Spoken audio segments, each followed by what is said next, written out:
Delhi Chief Minister Arvind Kejriwal has been summoned by the CBI for questioning over alleged corruption in the capital's now scrapped alcohol sales policy that actually led to the arrest of his deputy Manish Sisodia in February.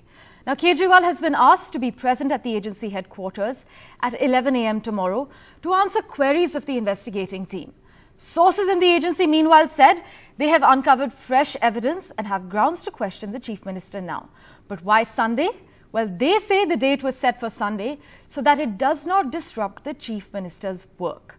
The CBI is probing allegations that the liquor policy implemented by the Delhi government last year, which ended government control over the sale of liquor in the capital, gave undue advantages to private sellers.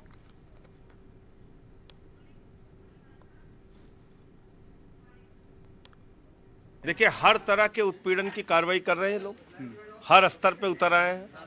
तो केजरीवाल जी ने जब दिल्ली की विधानसभा में कहा कि देश के प्रधानमंत्री ने अपने दोस्त की कंपनी में लाखों करोड़ का काला धन लगाया है, उसके बाद से ये तय था कि ये लोग कार्रवाई करेंगे। लेकिन केजरीवाल जी की लड़ाई भ्रष्टाचार के खिलाफ उनकी मुहिम जारी रहेगी और अब ये भ्रष्टाचार देश के घर घर में, गांव-गांव में, एक एक मोहल्ले में पहुंचेगा। लेकिन ये चर्चा तो पहले से चल रही थी, क्योंकि एक्साइज पॉलिसी का तो मामला पहले से चल रहा है। जैसे एक अधिकारी के बयान, ईडी ने कहा था कि वो मुख्यमंत्री के घर में कुछ बातचीत हुई है। पॉलिसी क्या है वो तो मैंने आपको दिखाया ही था कि किस तरीके से झूठी रिपोर्ट ईडी तैयार कर रही है।